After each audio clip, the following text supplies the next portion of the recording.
Bakit?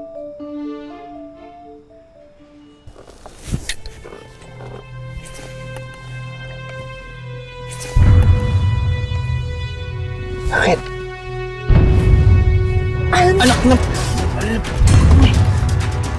Hoy! Hoy, Alma!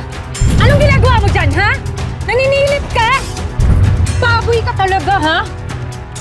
Baboy ka! Hindi ako ang baboy, hindi akong hayop. Kayo nga dalawa, oh. Hindi na kayo nahiya.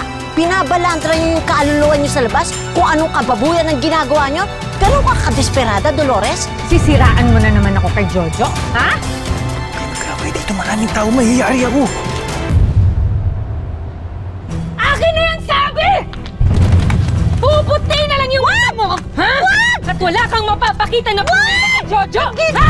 At itong cellphone na to, ito yung bagay gawin dito. Tama na, tama na! Durog! Tama na! Papapatay kita, ha? May araw ka rin, Dolores! Pwisit ka! May araw ka rin!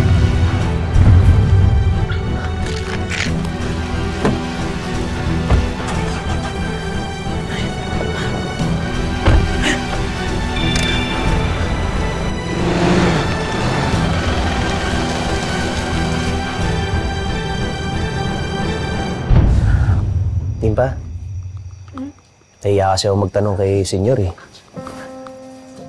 Baka makalitan kasi sa akin. Pero, tuwing kailan ba kayo sumasahod dito?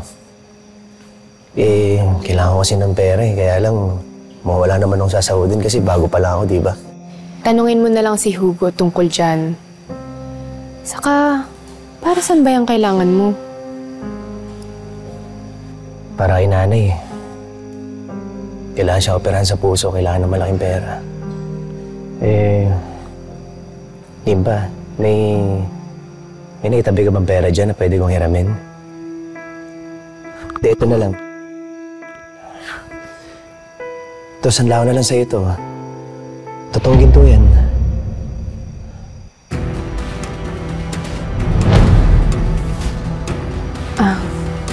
Moises, pasensya ka na. Gusto din kitang tulungan pero wala akong pera. Di ko naman kasi masanla ito sa sanlahan eh. Baka mamaya marimatan, di ko na matubos, di ba? Eh, ito na lang naiwan sa akin ng mga tunay kong magulang eh. Eh kung ganun pala kahalaga yan, baka naman kaya natin magawa ng paraan para hindi mo maisangla sa iba.